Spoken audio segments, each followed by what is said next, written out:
ಎಲ್ಲರಿಗೂ ನಮಸ್ಕಾರ ಹಾಗೂ ಜೋಕರ್ ಸ್ಪೀಕ್ಸ್ ಪಾಲಿಟಿಕ್ಸ್ ಯೂಟ್ಯೂಬ್ ಚಾನೆಲ್ಗೆ ಸ್ವಾಗತ ಸುಸ್ವಾಗತ. ಸ್ನೇಹಿತರೆ, ಇವತ್ತಿನ ವಿಚಾರ ಏನಪ್ಪಾ ಅಂದ್ರೆ, ನಿಮ್ಗೆಲ್ಲ ಗೊತ್ತಿರೋ ಹಾಗೆ ದಾವಣಗೆರೆ ದಕ್ಷಿಣ ಕ್ಷೇತ್ರದ ಎಲೆಕ್ಷನ್ನಲ್ಲಿ ಈ ಮುಸ್ಲಿಂ ಸಮುದಾಯಕ್ಕೆ ಸೇರಿದವ್ರಿಗೆ ಕಾಂಗ್ರೆಸ್ ಪಕ್ಷದವರು ಟಿಕೆಟ್ ಅನ್ನ ಕೊಡಲಿಲ್ಲ.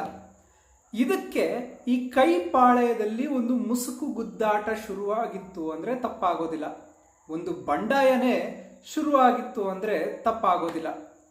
ಈಗ ಈ ಮುಸ್ಲಿಂ ನಾಯಕರುಗಳ ನಡುವೆ ಒಂದು ಭಿನ್ನಾಭಿಪ್ರಾಯ ಮೂಡಿದೆ ಅನ್ನುವಂತಹ ಮಾತುಗಳು ಕೇಳಿ ಬರ್ತಾ ಇದೆ ಸ್ನೇಹಿತರೆ.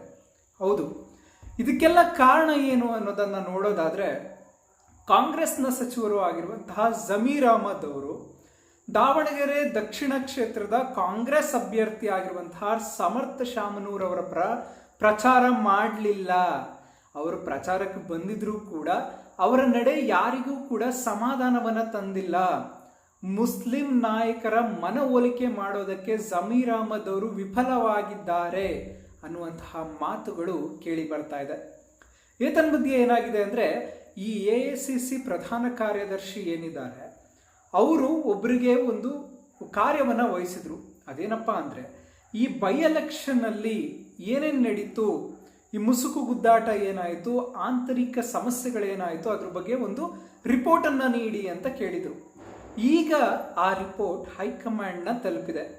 ಆ ರಿಪೋರ್ಟ್ನಲ್ಲಿ ಏನಪ್ಪಾ ಹೇಳಿದ್ದಾರೆ ಅಂದ್ರೆ, ಈ ಜಮೀರ್ ಅಹಮದ್ ಅವರು ಕಾಂಗ್ರೆಸ್ ಅಭ್ಯರ್ಥಿ ಪರ ಸರಿಯಾಗಿ ಪ್ರಚಾರವನ್ನ ಮಾಡಿಲ್ಲ, ಇದು ಅವರ ಗೆಲುವಿಗೆ ಅಡ್ಡ ಆಗ್ಬೋದು ಅನ್ನುವಂತಹ ವರದಿ ಹೈಕಮಾಂಡ್ನ ತಲುಪಿದೆ. ಈಗ ಹೈಕಮಾಂಡ್ ಅವರು ಜಮೀರ್ ಅಹಮದ್ ಅವ್ರ ಮೇಲೆ ಶಿಸ್ತು ಕ್ರಮ ಕೈಗೊಳ್ಳಲು ಮುಂದಾಗಬಹುದು ಅನ್ನುವಂತಹ ಮಾತುಗಳು ಕೇಳ್ತಾ ಇದ್ದಾವೆ. ಅಷ್ಟೇ ಅಲ್ಲದೆ, ಈ ಅಲ್ಪಸಂಖ್ಯಾತರ ಸಚಿವರು ಅಥವಾ ನಾಯಕರುಗಳಾರಿದ್ದಾರೆ ಅವರೇ ಹೈಕಮಾಂಡ್ ಅವ್ರಿಗೆ ಒಂದು ದೂರನ್ನ ನೀಡಿದ್ದಾರೆ. ಅದೇನಪ್ಪಾ ಅಂದ್ರೆ, ಮುಂದಿನ ಸಚಿವ ಸಂಪುಟದಿಂದ ಜಮೀರ್ ಅಹಮದ್ ಅವರನ್ನ ಕೂಡಲೇ ತೆಗೆದುಹಾಕಬೇಕು ಅನ್ನುವಂತಹ ದೂರನ್ನ ನೀಡಿದ್ದಾರೆ. ಒಟ್ಟಿನಲ್ಲಿ ಜಮೀರ್ ಅಹಮದ್ ಖಾನ್ ಅವರ ತಲೆದಂಡ ಆಗೋದು ಗ್ಯಾರಂಟಿ ಅಂತ ಕೈಪಾಳ್ಯದಲ್ಲಿ ಮಾತನಾಡ್ಕೊಳ್ತಾ ಇದ್ದಾರೆ ಸ್ನೇಹಿತರೆ. ಇದಿಷ್ಟು ಇವತ್ತಿನ ಕರ್ನಾಟಕ ಪಾಲಿಟಿಕ್ಸ್. ಇನ್ನು ಹೆಚ್ಚಿನ ಕರ್ನಾಟಕ ಪಾಲಿಟಿಕ್ಸ್ ವಿಡಿಯೋಗಳಿಗಾಗಿ ದಯಮಾಡಿ ನನ್ನ ಯೂಟ್ಯೂಬ್ ಚಾನಲ್ನ ಸಬ್ಸ್ಕ್ರೈಬ್ ಮಾಡ್ಕೊಂಡು ಸಪೋರ್ಟ್ ಮಾಡಿ ಅಂತ ಕೇಳ್ಕೊಳ್ತಾ, ವಿಡಿಯೋ ನೋಡಿದ್ದಕ್ಕಾಗಿ ಧನ್ಯವಾದಗಳು.